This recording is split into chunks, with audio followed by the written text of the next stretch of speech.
दोस्तों, जैसा कि आप सभी जान रहे हैं कि इस समय हम विगत प्रतियोगी परीक्षाओं में भूगोल से संबंधित पूछे गए प्रश्नों की एक श्रृंखला चला रहे हैं जिसका नाम है आपकी तैयारी मेरी जिम्मेदारी। उसी का यह पार्ट 5 है। इसमें भी कुल 30 प्रश्न हैं जिनका लेवल हार्ड है, इसलिए आप घबराएंगे नहीं। इसको 2-4 बार सुनेंगे तो यह तैयार हो जाएगा और परीक्षा में निश्चित रूप से लाभ मिलेगा। तो आइए दोस्तों शुरू करते हैं। हमारा पहला प्रश्न है, ब्रिटेन का आर्थिक भूगोल पुस्तक का लेखक कौन है?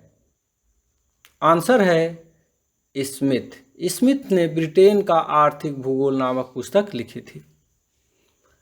अगला प्रश्न है, अर्नाल्ड गुएट का कार्य क्षेत्र बताइए, यानी किस विषय से संबंधित थे ये? तो इसका आंसर है भौमिकी से ये संबंधित थे अर्नाल्ड गुएट। नेक्स्ट क्वेश्चन है, किस उद्योग को विकास उद्योग कहा जाता है? तो इसका आंसर है मोटर गाड़ी निर्माण उद्योग को विकास उद्योग कहा जाता है। अगला प्रश्न है, औद्योगिक प्रदेशों का सीमांकन किसने किया है? इसका आंसर है CF जोन्स ने औद्योगिक प्रदेशों का सीमांकन किया है। नेक्स्ट क्वेश्चन है, जो एक स्टेटमेंट है, सीमा यानी कि देश की सीमा की बात कर रहा है। सीमा कार्य, व्यक्ति तथा वस्तु के संचरण से संबंधित होते हैं। ये समय के साथ परिवर्तित होते रहते हैं। ये कथन किसका है? तो आंसर है बोग्ज ने ये कथन दिया था।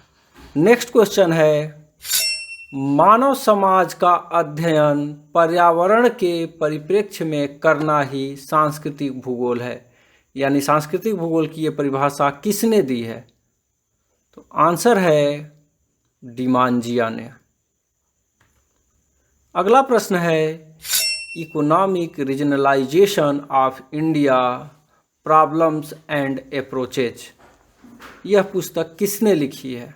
इसको याद कर लीजिएगा, ये बहुत इंपॉर्टेंट क्वेश्चन है, बार बार पूछा जाता है। तो इस पुस्तक के लेखक हैं P सेनगुप्ता एवं सदाशिव। इन्होंने कौन सी किताब लिखी थी? Economic regionalisation of India problems and approaches. Next question है, देश का प्रथम आपदा प्रबंधन प्रशिक्षण संस्थान कहाँ स्थित है? ये बहुत साधारण क्वेश्चन है, याद कीजिएगा इसको भी। आंसर है लातूर में। भारत का प्रथम आपदा प्रबंधन प्रशिक्षण संस्थान लातूर में खुला है, जो महाराष्ट्र में स्थित है। नेक्स्ट क्वेश्चन है, स्टॉक फार्मिंग क्या है? स्टॉक फार्मिंग से आप कंफ्यूजन में मत पड़ जाइएगा, कोई खेती बाड़ी होगा इसमें। इसका आंसर है पशुओं का प्रजनन, यानी कि पशुओं की संख्या में वृद्धि करना। नेक्स्ट क्वेश्चन है, पृथ्वी के अक्षांश वृत्तों तथा याम्योत्तरों का जाल के रूप में समतल सतह पर प्रदर्शन मानचित्र प्रक्षेप कहलाता है, यानी मानचित्र प्रक्षेप का यह डिफिनीशन किसने दिया है? FJ मांकहाउस। केवल मांकहाउस आप याद रखिएगा, FJ वगैरह नहीं भी याद करेंगे तो काम चल जाएगा, उससे आप पकड़ लेंगे एग्जाम में। अगला प्रश्न है, मानव जनित पर्यावरणीय प्रदूषण क्या कहलाते हैं? यानी जो मानव द्वारा प्रदूषण किया जाता है उसके लिए एक नामकरण किया गया है, वही आपसे पूछ रहा है। तो इसका आंसर है एंथ्रोपोजेनिक। एंथ्रोपोजेनिक वह होता है जो मानव जनित पर्यावरण प्रदूषण करते हैं, उसी को ये नाम दिया गया है। नेक्स्ट क्वेश्चन है, किसने नियतिवादी अवधारणा को ठोस तथ्यों एवं तर्कसंगतता के साथ वैधानिक आयाम प्रदान किया? तो इसका आंसर है हंटिंगटन। अगला प्रश्न है अधिकतम लाभ सिद्धांत एवं संशोधित बाजार प्रतिस्पर्धा सिद्धांत किसने दिया है? ये दोनों ही सिद्धांत दिया है, आंसर है स्मिथ ने, यानी स्मिथ ने ही अधिकतम लाभ सिद्धांत और संशोधित बाजार प्रतिस्पर्धा सिद्धांत को दिया है। नेक्स्ट क्वेश्चन है फ्रीडमैन ने संयुक्त सूचकांक के आधार पर कहाँ का विकास स्तर ज्ञात किया? इसका आंसर है वेनेजुएला, यानी वेनेजुएला का इन्होंने विकास स्तर ज्ञात किया था। नेक्स्ट क्वेश्चन है भौगोलिक सूचना तंत्र यानी GIS का प्रथम प्रकाशन कब हुआ, किस वर्ष हुआ? आंसर है 1965 में।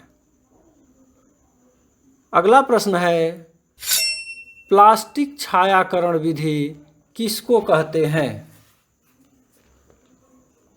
इसका आंसर है पहाड़ी छायाकरण विधि को ही हम प्लास्टिक छायाकरण विधि कहते हैं। नेक्स्ट क्वेश्चन है धूल प्रदूषण रोकने के लिए उपयुक्त वृक्ष है?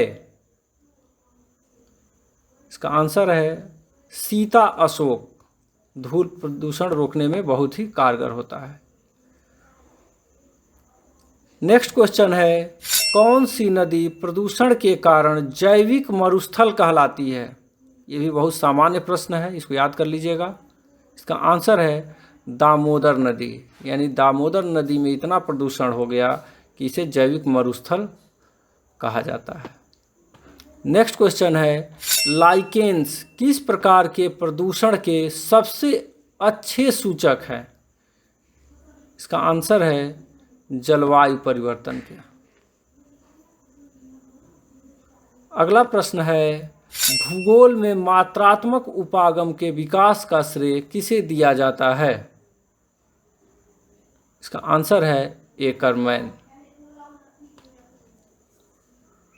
नेक्स्ट क्वेश्चन है पुरोगामी उपांत की संकल्पना यानी कंसेप्ट ऑफ पायनियर फ्रिंज के जनक कौन है? आयशा बोमेन। इसका आंसर है आयशा बोमेन। नेक्स्ट क्वेश्चन है शेफर की विचारधारा की भूगोल स्थानिक संबंधों का विज्ञान है को विकसित करने में महान योगदान किसने दिया? W. बुंगे, ये इसका आंसर है। नेक्स्ट क्वेश्चन है किसने डेविस के अपर्दन चक्र को विश्लेषित कर बंद एवं खुले तंत्रों में अंतर स्पष्ट किया? इसका आंसर है रिचर्ड चोरले। चोरले याद रखेंगे तब भी काम हो जाएगा। अगला प्रश्न है नवीन नगर का सिद्धांत किसने दिया है? इसका आंसर है एवरक्राम्बी। नेक्स्ट क्वेश्चन है यातायात विसंयोजन का सिद्धांत किसने दिया है? इसका उत्तर है सर कोलिन बुकानन ने दिया है, यानी यातायात विसंयोजन का सिद्धांत सर कोलिन बुकानन ने दिया है। नेक्स्ट क्वेश्चन है ग्रामीण बस्तियों के मधुमक्खी छत्ता प्रतिरूप में किस जनजाति के लोग निवास करते हैं?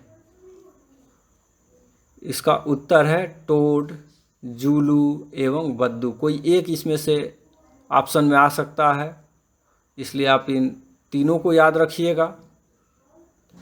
नेक्स्ट क्वेश्चन है माल की सर्वाधिक ढुलाई किस माध्यम से होती है? यानी यातायात का कौन सा माध्यम सर्वाधिक माल की ढुलाई करता है, ये पूछ रहा है। तो इसका आंसर है रेलवे परिवहन द्वारा सर्वाधिक ढुलाई की जाती है। नेक्स्ट क्वेश्चन है जो एक स्टेटमेंट के रूप में है सीमाएं रेजर की धार के समान है, जिस पर वर्तमान युद्ध या शांति या राष्ट्रों के जीवन और मृत्यु का प्रश्न लटका रहता है, यह कथन किसका है? यह कथन है, इसका आंसर देखिए, इसका आंसर है लॉर्ड कर्जन। नेक्स्ट क्वेश्चन है, किसने सहकारिता को आर्थिक विकास का सूचक माना है? इसका आंसर है J.L. मिल। मिल भी याद करेंगे तो काम चल जाएगा। लास्ट क्वेश्चन है, आर्थिक विकास का अर्थ प्रति व्यक्ति उत्पादन में वृद्धि है, यह किसका स्टेटमेंट है? इसका आंसर है आर्थर लेविस। तो दोस्तों, आप हमें अवश्य बताइएगा कि इन प्रश्नों में से कितने प्रश्नों के उत्तर आपको पहले से पता थे। कमेंट करके हमें ज़रूर बताइएगा। धन्यवाद।